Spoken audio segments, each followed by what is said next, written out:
안녕하십니까. 공무원 시험을 준비하시는 수험생 여러분, 행정학 기본 강의 제11강을 시작하도록 하겠습니다. 제11강의 주제는 현대 행정의 특징이라는 것을 주제로 하도록 하겠습니다. 이번 강의에서도 역시 강의 교재는 1% 행정학을 사용하여 진행하도록 하겠습니다. 여러분들 현대 행정의 특징 하면은 떠오르는 거 행정국가라는 현상, 모르는 사람이 없을 것입니다. 행정국가라 하면은 뭐 간단하게 개념 정의하면요, 우리가 전통적으로 뭐 삼권 분립의 원칙에 입각해서 입법, 사법, 행정, 이렇게 국가 기능을 세 개로 나눠 가지고 이렇게 상호 견제와 균형을 하겠다라는 게 이게 전통적 근대 의회 민주주의의 기본 원리였거든요. 그래서 근대 시민국가 내지는 근대 입법국가라고 지칭을 하죠. 서구 사회의 시민혁명을 거치면서 17, 18세기에 형성되었던 근대 부르주아 자본주의 체제를 기반으로 한 근대 시민국가에서는 이 부르주아 계급들의 어떤 그 이익을 대변하는 대표 기능으로서의 입법부를 국가 기능의 최상위에다 놓고요. 그 다음에 사법부와 행정부의 기능을 그 입법부의 그 하위에다 놓으면서 입법부 우위의 정치 시스템을 구축해서 운영을 해왔던 것입니다. 이러한 원리는 이제 그 치자와 피치자의 동일성의 원리라는 그런 사상에 기초하고 있습니다. 이런 그 근대 입법 국가의 기본 아이디어는 사회계약서를 기본하고 있죠.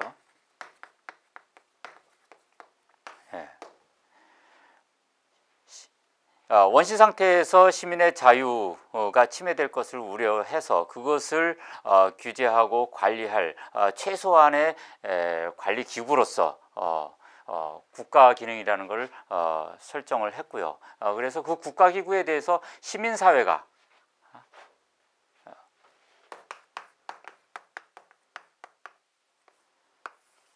이런 국가라는 제도적 기구에다가 시민사회가 원초적으로 가졌던 그 권리를 일정 부분 위탁해서 운영하게 하고, 단 이 국가기구의 권력이 한 곳에 집중됐을 경우 반드시 부패의 문제라든가 시민사회에 대한 권리와 재산에 대한 침해의 우려가 있기 때문에 그것을 상권 분립의 원칙에 입각해서 국가 기능을 분리해서 운영을 해야 된다라는 것이 고전적 근대 의회 민주주의 원리의 기본 원칙이었습니다. 이때 행정이라는 것은 시민사회가 위탁한 이 입법부에서 각종 법률의 형태로 해서 제정된 법률과 그런 그 구체화된 정책들을 단순히 행정은 그 권한의 위임의 원칙에 입각해서 수동적으로 그리고 중립적인 관리자의 입장에서 집행을 하면 되었던 것입니다. 그러므로 행정이 뭐 적극적으로 정책 결정 기능이라든가 어떤 시민사회의 통합의 기능, 이런 그 사회 문제 해결에 대한 적극적인 개입, 이런 것은 원칙적으로 불가했고, 그러니까 값싼 정부, 가장 작은 정부가 베스트 정부다라는 그런 이념적 원칙에 입각하고 운영되었습니다. 자, 이런 그 근대 입법 국가가 산업혁명을 거치면서 19세기에 들어오면서 상당한 좀 그 환경의 변화에 노출이 되었습니다.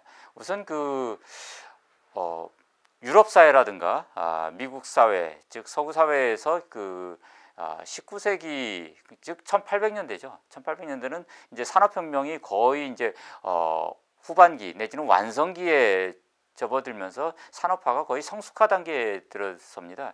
미국만 해도 이제 1800년대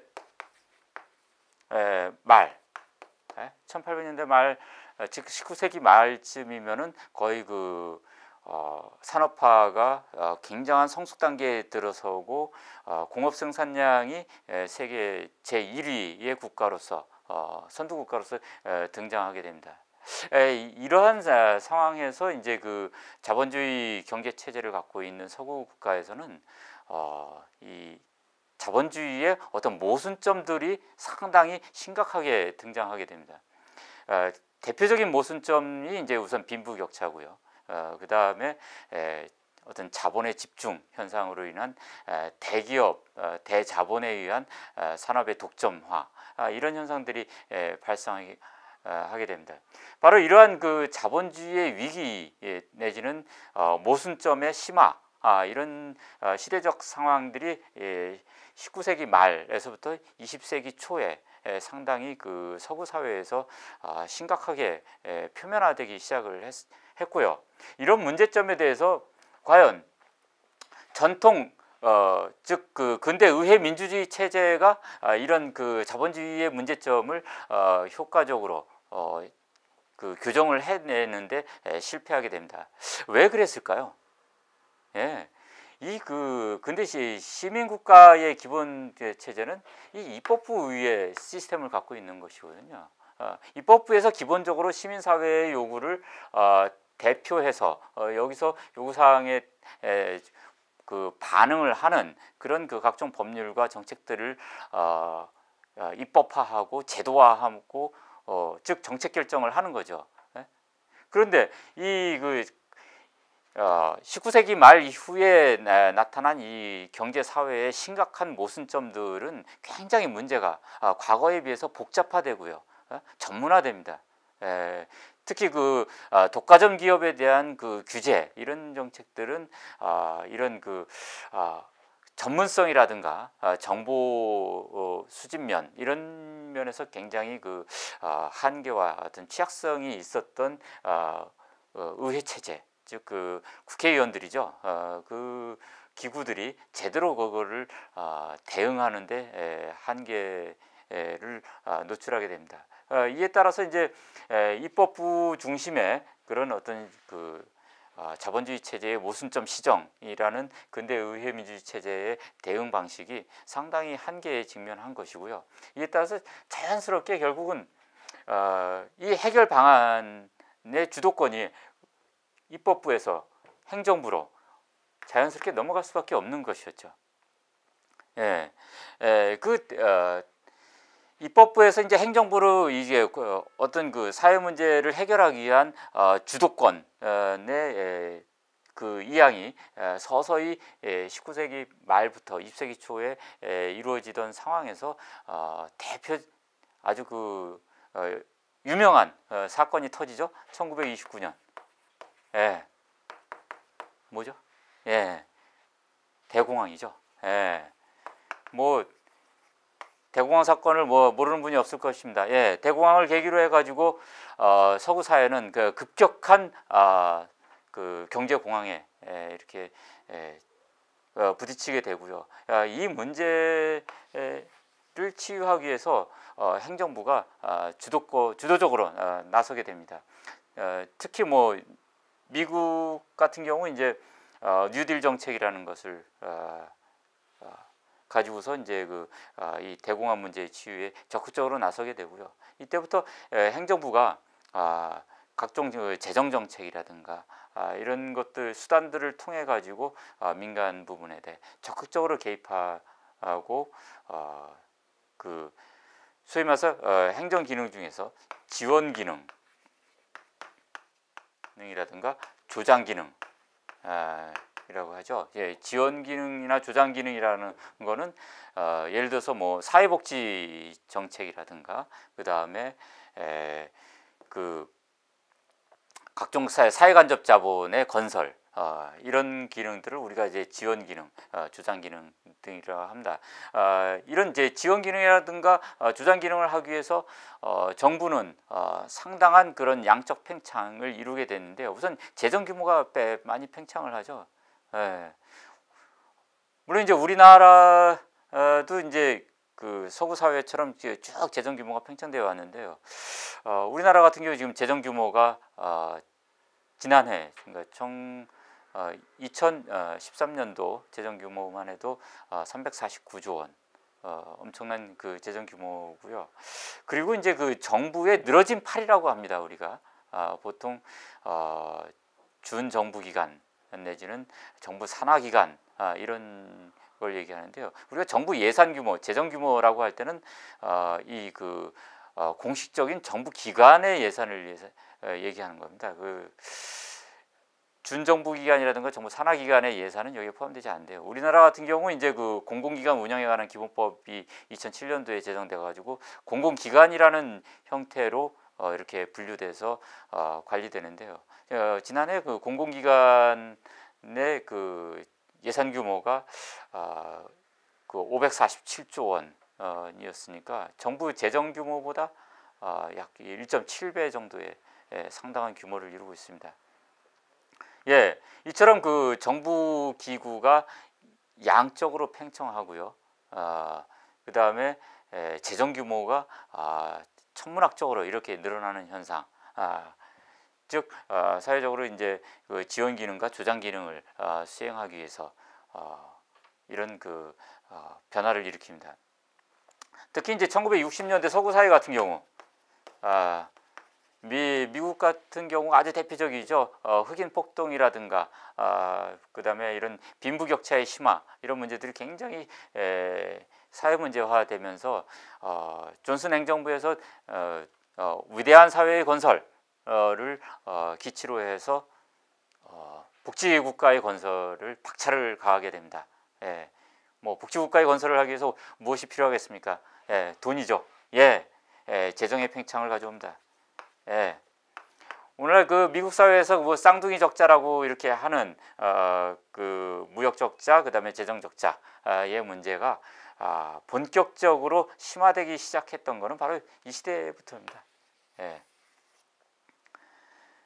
물론 이제 무역 적자의 부분은 이제 1960년대 이후 뭐 일본이라든가 한국, 독일의 2차 세계대전 이후에 산업화 건설이 성공하면서 거기서 이제 그 수입 대체 무역들이 발전하고 미국은 점점 생산 기지를 이런 그 해외로 옮기고 또 공산품 수입을 이런 그 발전 도상국으로부터 수입해 나가는 이런 정책을 치면서 이제 무역 적자가 팽창되고요. 재정 규모의 팽창은 이런 1960년대 이후에 복지국가화의 건설을 하면서 본격화되기 시작합니다. 자, 이런 그 행정국가의 그 현상들은요, 이 1970년대 들어오면서 상당히 그 한계에 직면하게 됩니다.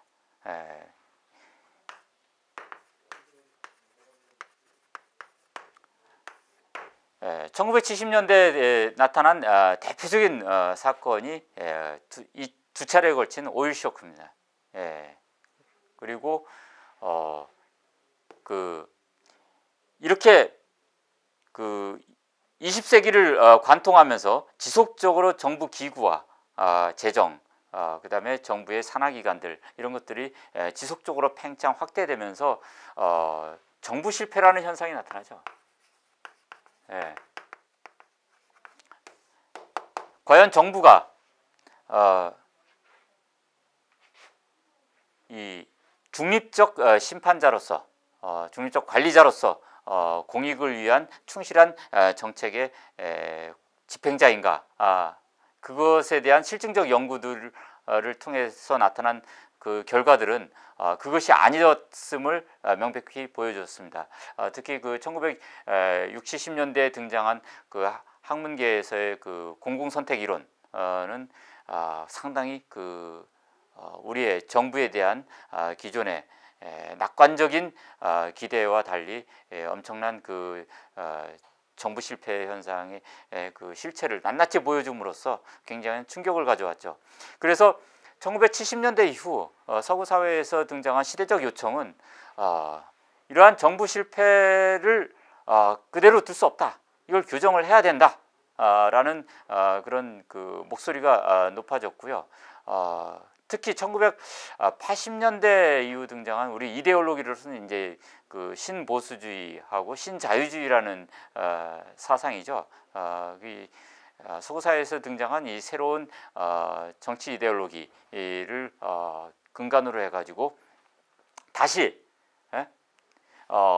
시민사회를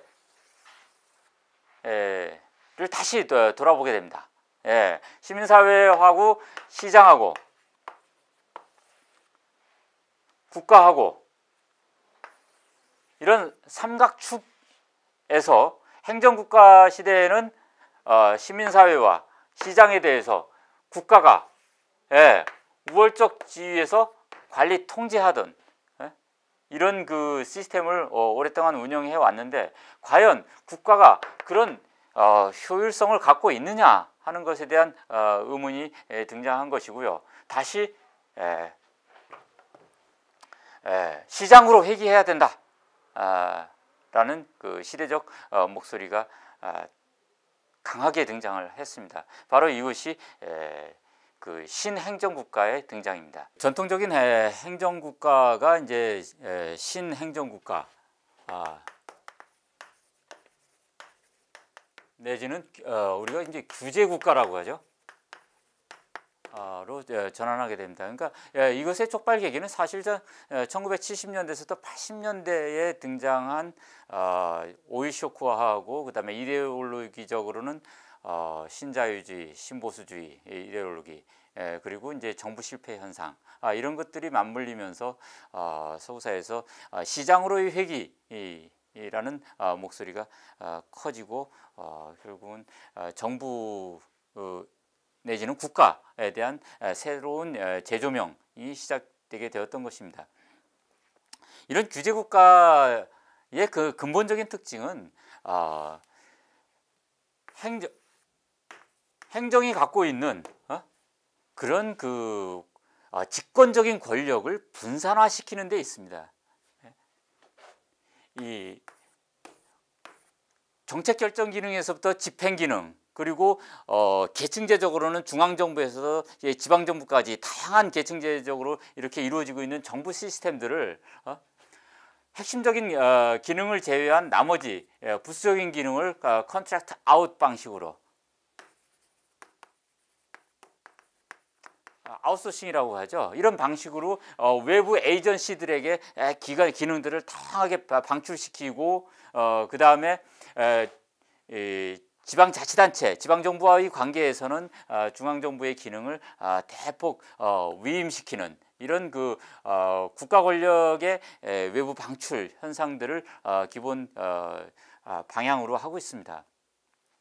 물론 이제 국가가 갖고 있었던 핵심적인 지원 조장 기능을 축소하면서 시장에 대한 개입 이거를 대폭 축소해 나가자라는 것이었죠. 그런데 이제 많은 분들이 이제 오해를 합니다. 신행정국가 내지는 규제국가 시대에는 행정 내지는 국가 기능이 점점 축소되고 극기야는 뭐 세계화 현상으로 인해 가지고 국가가 소멸하는 거 아니냐 이렇게 오해하시는 분들인데 사실은 그렇지 않습니다. 이 세계화라는 이 20세기에 더욱 강화된 이런 그 글로벌라이제이션의 현상으로 인해 가지고 국가 기능이 일정 부분 위축되거나 변질되는 면모들은 있지만 시장 중심으로 이 사회 운영의 축이 전환된다고 해가지고 행정 기능이 상당 부분 박탈된다거나 국가가 축소 내지는 소멸의 단계를 접어서는 건 아닙니다. 오히려 이 작고 강한 정부 라는 수사에서 나오듯이 이런 작고 강한 정부는 작다고 해서 소멸하는 것이 아니라는 거죠. 오히려 이 그 강한 것에 역점을 두는 것입니다. 기존의 지원이라든가 조장 행정에 초점을 두었던 그런 그 시장 개입 방식을 넘어서서 이제는 행정이 심판으로서의 기능을 하겠다는 거죠. 엄파이어예요. 그러니까 운동 경기로 따지면은 휘슬을 들고 이 운동 경기를 조절을 해 나가는 심판의 기능을 행정이 하는 것이지, 기존에처럼 행정이 각종 공기업이라든가 이런 정말 산하 조직들을 통해 가지고 직접 어떤 그 공공 서비스를 생산하고 시장에 개입해서 각종 사회복지 정책들을 또 이렇게 진행을 하고 하는 그런 이전 기능, 재원의 이전 기능을 확대하는 것이 아니라 시장이 원활하게 돌아갈 수 있도록, 우리가 이제 비즈니스 프렌들리라는 말을 쓰죠. 친시장적인 그런 시장이 원활하게 돌아갈 수 있도록 각종 그 게임의 룰, 법률과 제도 이런 것들을 정비를 해서 시장 기능의 효율화를 제고하려는 이런 기능이, 이것이 신행정국가의 기본 방향이고요. 오히려 사실 그 미국이라든가 영국을 중심으로 나타났던 그런 1980년대 이후에 이 신보수주의와 신자유주의에 입각한 정부 개혁 과정에서 보면요, 정부의 기능은 오히려, 특히 제도적 기능은 오히려 더 강화되었다라고 이렇게 평가되고 있습니다. 그래서 그런 부분에 대해서는 우리가 오해가 없어야 된다라는 것입니다. 특히 우리 규제국가에 있어서의 하나의 특징적인 현상 중에 하나가 이제 핵심 행정부예요. 정부는 이제 전통적인 집행 기능들을 계속 시장적 기능 방식으로 이렇게 수행하도록 이렇게 영역을 다변화시켜 가고 있습니다. 이에 반해서 행정부가 해야 될 핵심적인 기능, 정책 결정 기능이죠. 사회를 통합하고 그다음에 다양한 이해관계자들의 대립을 조정해 나가는 그런 조정 기능, 이런 것들을 수행하기 위한 행정부 내의 핵심적인 그런 기관들의 모임을 우리가 이제 핵심 행정부라고 합니다. 이 행정국가 시대까지의 기본적인 행정 운영의 시스템은, 예를 들어서 대통령이라든가 수상이 있으면요, 행정수반이죠. 밑에 각 부의 장관들이 있습니다. 무슨 부 장관, 무슨 부 장관, 이런 식으로 장관들이 있으면 그 장관 밑에 이게 피라미드적, 계층제적 이런 행정 조직들이 쭉 있습니다. 이런 것을 우리가 이제 관료제 조직이라고 하죠. 장관 책임 하에서 이런 피라미드 관리 조직들을 쭉 관리하고요. 이 장관에 대해서는 우리가 이제 행정적 책임을 이렇게 묻도록 하는 이런 시스템입니다. 그러나 이러한 전통적인 관료제 조직이 이제 비효율성이 나타나고요. 이 각 부처 간의 이 할거주의 현상들이 행정국가 시대 때 굉장히 강하게 심화되었거든요. 이런 문제점을 가지고서는 도저히 이 통합 조정 기능이 강화되는 이런 신행정국가 시대 때 정부가 효과적으로 심판자로서의 기능을 수행할 수 없다라는 판단에서, 이제는 이런 전통적인 의회 정책 모형이죠. 근대 및 시민민주주의 국가에서부터 형성이 돼서 행정국가까지 쭉 체계화된 이 의회 정책 모형이 한계에 직면했다. 그러므로 이것을 전환해야 된다. 이것이 이제 분화 정책입니다.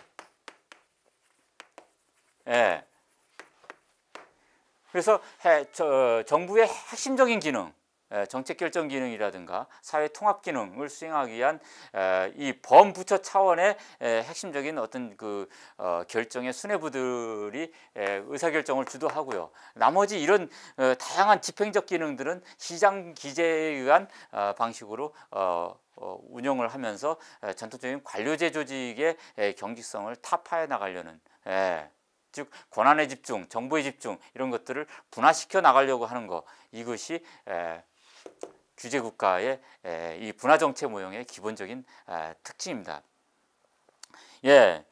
여기까지 이제 신행정국가와 이제 규제국가의 특징적인 이런 차이점들을 알아봤는데요. 참고로 여러분들께서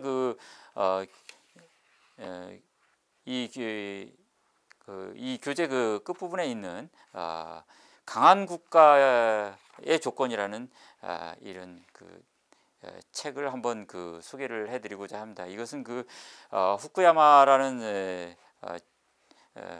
학자가 쓴 스테이트 빌딩이라는 제목의 이제 한국어 번역서인데요. 이 책은 상당히 1980년대 이후 나타난 규제국가, 즉 신행정국가에 대한 시대적 요청을 분석한 이 책으로서 상당히 의미가 있는 책입니다. 그래서 전통적으로 이제 국가 기능을 우리는 국가 기능의 범위라는 차원에서 봤습니다.